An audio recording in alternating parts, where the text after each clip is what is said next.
dunida oo dhan waxaa looga dabaaldegay soo dhoweynta sanadka cusub ee 2026 kumanaan iyo kumanaan boqol oo kun oo dad ah ayaa magaalooyinka caasimadaha iyo magaalooyinka waaweyn ee dalalka caalamka uga dabaaldegay si aad u xooganna ugu soo bandhigay dabridka baaruuda ama rashka oo ay dadka qaarkii ay markaasi la sheegay inay si aad u xoogan ay soo dhaweynayeen sanadkan oo dad badani ay leeyihiin waa mid ka mid a sanadada ugu duruufta adag ee caalamka kusoo beegmay dhammaadkii sanadkii hore iyo sanadkan cusub ayaa dad badani waxay hadaba ay sameynayaan dabaaldegyadaasi magaalooyinka waaweyn ee dalalka reer galbeedka oo iyagu hogaamiya sanadka miilaadiga ah ayaa si aad u xoogan looga dareemay waxaana ka mid ah magaalooyinka new york magaalada washington ee dalka mareykanka magaalooyinka ka mid ah Los Angeles magaalooyinkan Faransiiska xarunta magaalada waa ee Paris magaalada London dalka Britain Berlinka dalka Jarmalka magaalooyinka waaweyn ay ka mid ka tahay Sydney sidoo kale magaalooyinka Seoul Beijing iyo sidoo kale magaalada Abu Dhabi ama magaalada Dubai oo deegaanka loo yaqaano Burj Khalifa lagu soo bandhigay sidoo kalena magaalooyinka kale ee dalalka sida magaalada Nairobi xarunta dalka Kenya magaalada Lagos magaalooyinka Johannesburg sidoo kale magaalooyin kale oo qaaradda Afrika sida Kigali ayaa si aad u xoogan looga dareemay sanadka iyadoo sidoo kale magaalada xarunta waa Soomaaliya Muqdisho la sheegay in rashka laga riday kumanaan iyo kumanaan kun oo qof ayaa dabaaldega sanadka kusoo dhaweynayay inay rajeynayaan bale inuu yahay mid ka mid a sanad ka duwanaa doona kii 2025 oo ay tii aad u xoogan caalamka ka dhacay dagaaladii aadka u foosha xumaa ee ka dhacayay bariga dhexe dadkii iyo carruurtii ugu badnaa ay noqotay sanadka 2025 in la dilay iyo in la shaqeeyey oo la gaajaysiiyey carruurtii iyo ubadkii ugu badnaa ee caalamka tan iyo intii uu dhammaaday dagaalkii labaad ee dunida iyo in gabadfallada waaweyn ee weli ka soconaya dalalka qaarkood sida dalka Suudaan sidoo kalena ay ka dhacayaan dhibaatooyin iyo qulqulatooyin kala duwan meelaha qaarkood wadamada caalamka islaamka ayaa way sanadka 2025 iyo sanadka 2024 dhammaadkiisii labaduba ay u ahaayeen sanado aad iyo aad u qadhaadh oo ilaa iyo 6 dal oo caalamka ka mid ah dhibaato weyn ayaa gaadhay sida wadamada Suuriya wadamada Libnaan Gaza iyo Falastiin oo iyagu weli ilaa hadda dhibka lagu hayo iyo sidoo kale wadamada ay ka mid ka tahay Iran hagaag boqolkiiba 32 dadka Israa'iiliyiinta ayaa la ogaaday in ay la soo diristay xaalad dhinaca maskaxda taa macnaheeduna ay tahay in ay korodhay dadka la qaba the mental health wax loo yaqaan una baahan sida ay sheegayaan tan iyo dagaalkii labada sanadood ee soconayay sida ay sheegayso xarunta loo yaqaano Maccabi Healthcare Services oo ka mid ah dadka meelaha ugu waaweyn ee Israa'iil dhinaca caafimaadka dadka ayaa sheegay in ay u muuqato in dadka da'doodu u dhaxayso 20 ilaa 75 sanadood boqolkiiba 32 oo macnaheedu ay tahay marka 3 hal dalool laga dhigo dadka Israa'iiliyiintu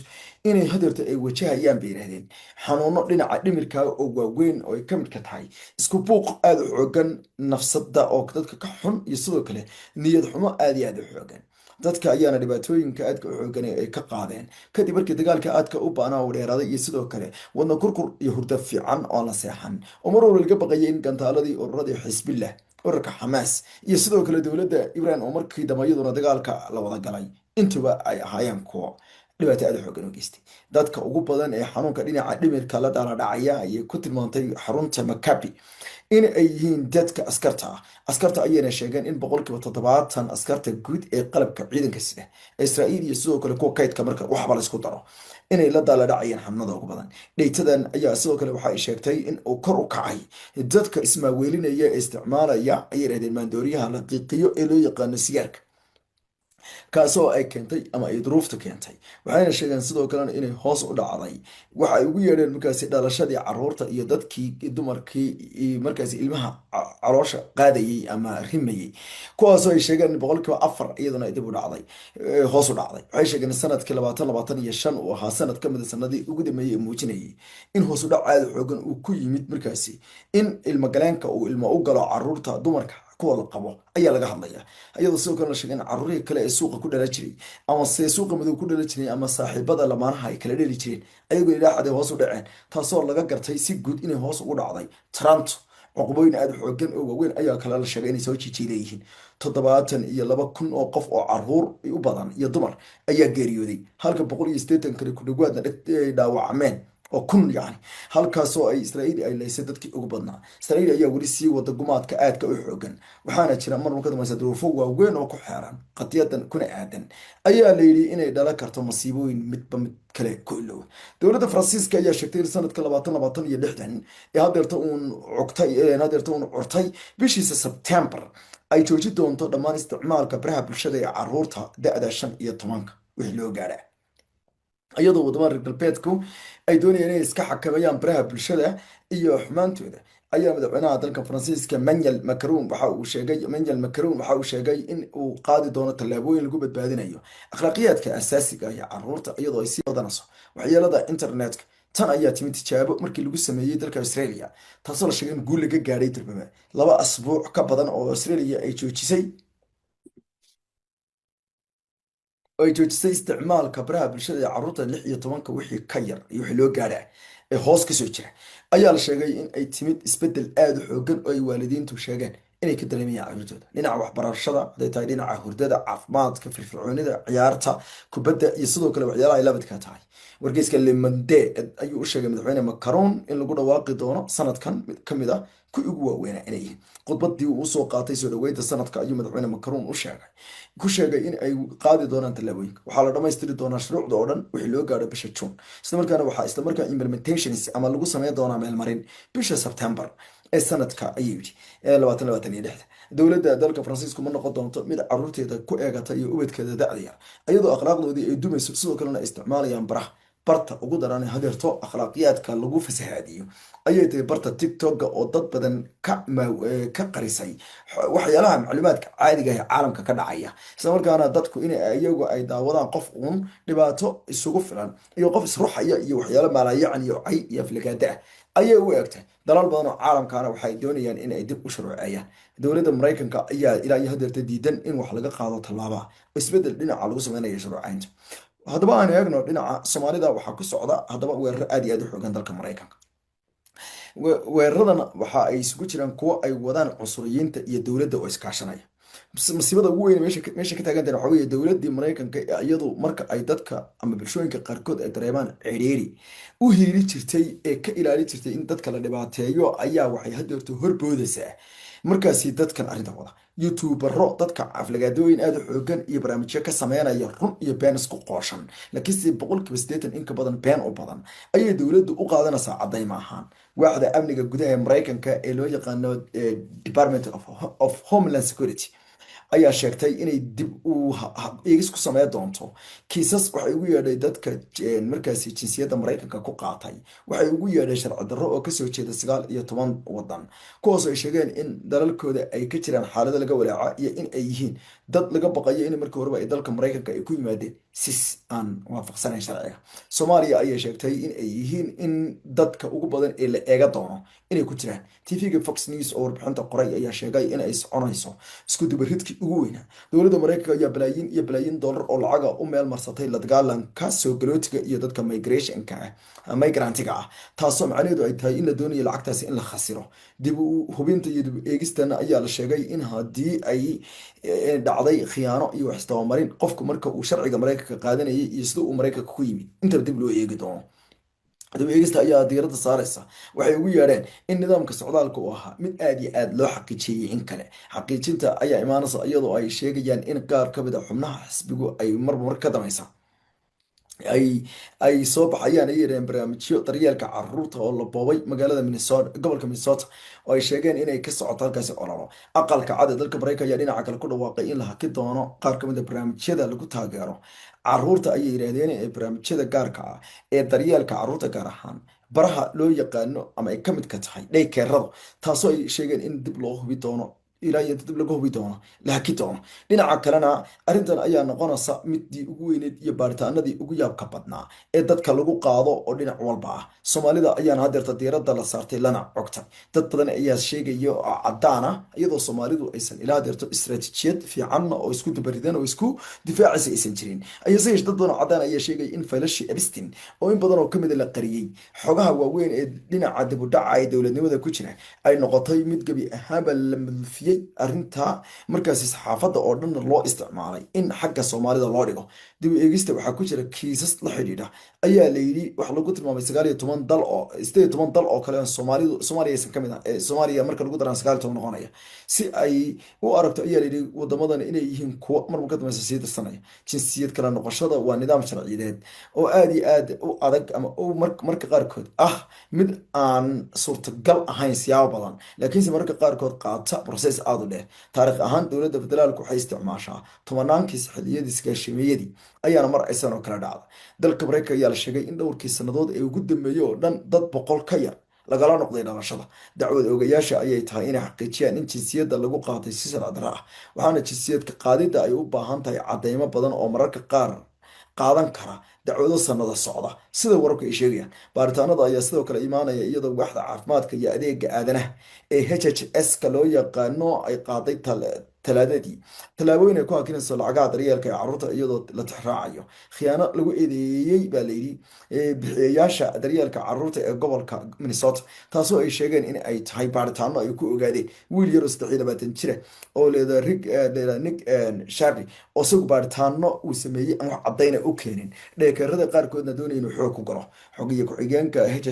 HHS Jim O'Neill ayaa sheegay in gobolku uu ku bixiyey malaayiin doolar oo lacag cashuur bixiyaal ah xarumo been abuur ah oo la sheegay in lagu daryeelo carruurta 10kii sannadood lasoo dhaafay, taasoo keentay in wakaaladu ay joojiso ayuu lacagaha inta arrinta dib looga eegayo. DHS ma aysan bixin jadwalka dib u eegista ama ma aysan sheegin in wax kiisas diidma ah la filayo inay horey u socdeen mustaqbalka dhow. tallaabooyinkan ayaa u muuqda kuwo ay ku ololeynayaan xisbiga jamhuuriga dalka Mareykanka, iyadoo xisbiga dimuqraadiga uu u egtahay in istiraatiijiyadda uu doonayo in uu ku difaaco dadka inta badan u codeey jiray soogalootiga aysan isku daba dhacsanayn. warbaahin badan oo ka mid ah markaas xisbiga dhinaca bidix u janjeedha ayaana arrintan markii horeba sababtay, taas ayaana inta badan Soomaalida ku soo jiiday indhahan markaasi qoryaha aad moodo ee ay wataan xubnahan xisbiga jamhuuriga ah ee ayagu marwalba ka dambeysay sida indha adeeg ah Soomaalida ugu eedeynaya waxaysan farin. waddanka Iran xaalad aad u adag ayaa ka jirta iyadoo banaanbaxayaashu ay isku dayayaan inay gudaha u galaan xarumaha dowladda xilli ay Mossad sheegtay inay taageertay dhaqdhaqaaqa halkaasi ka soconaya ee dadku ay banaanbaxa uga soo horjeedaan dowladda ayaa kumanaan qof waxa ay isku dayayaan inay gudaha u galaan ayaa layidhi xarumaha dowladda. madaxweynaha waddanka Iran ayaa khudbad u jeediyey shacabkiisa wuxuuna uga digay in ay dowladda iyo dalkooda ay u qoolaan cadowga haddii aad kala qaybsantaan oo islamarkaana aad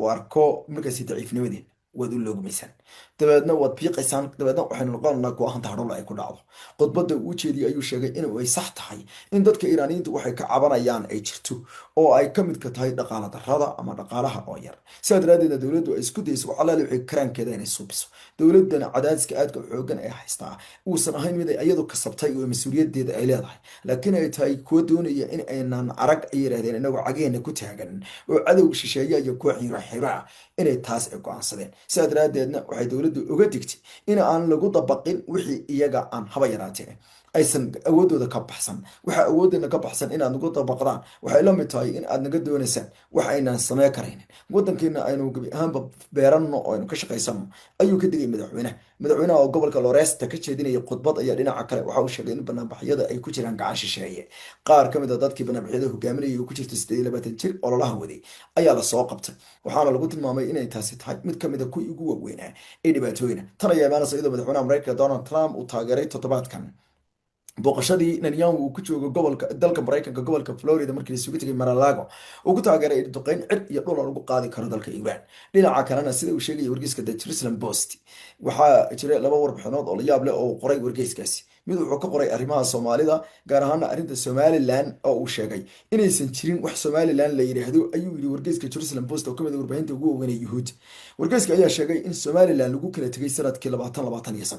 wuxuuna sheegay in ay go'aansatay dadkii heshiiska ku wada ahaa markii hore iyo waliba kuwii tuhunka ka qabay ay ku kala baxeen, isagoo sheegay in gobolka waqooyi bari uu ka go'ay. wargeyska ayaa sidoo kalena soo qaatay warbixin kale oo arrintaasi khusaysa oo uu sheegay in ololaha Netanyahu ee dalka Mareykanka ay ku jirtay weerar lagu qaado Lebanon oo cusub iyo sidoo kale arrimaha kale ee dhexdooda oo ugu yeedhay in ay netanyahu uu sii wado. wargeyska ayaa ku tilmaamay wax lagu wiirsado in madaxweynaha dalka maraykanka gebi ahaanba mar kale uu netanyahu u ogolaaday dagaal lagu qaada lubnaan, iyadoo lubnaan ay wado dadaalo ayuu yidhi wargeysku ay hubka kaga dhigayso xisbillaahi. waxay u egtahay in laysku dumi doono lubnaaniyiinta marka weerar la qaado. dadyooga carabeed qaarkood marka la weeraro ayay midoobaan ayuu wargeysku ka digay. warbixinaha la yaab kale wargeysku soo bandhigayo ayaa muujinaya in uu leeyahay netanyahu iyo kooxdiisa layskuma hadleen karo, sidaa daraaddeedna meel allaale meeshii ay taabtaanba oo ur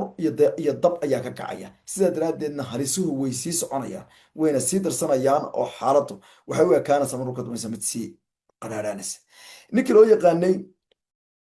special counselkii Jack Smith waa ninkii kiiskii gacanta ku hayay madaxweyne Donald Trump markii uu musharaxa ahaa madaxweyneedkiisii hadeerto intuusan ku guuleysan,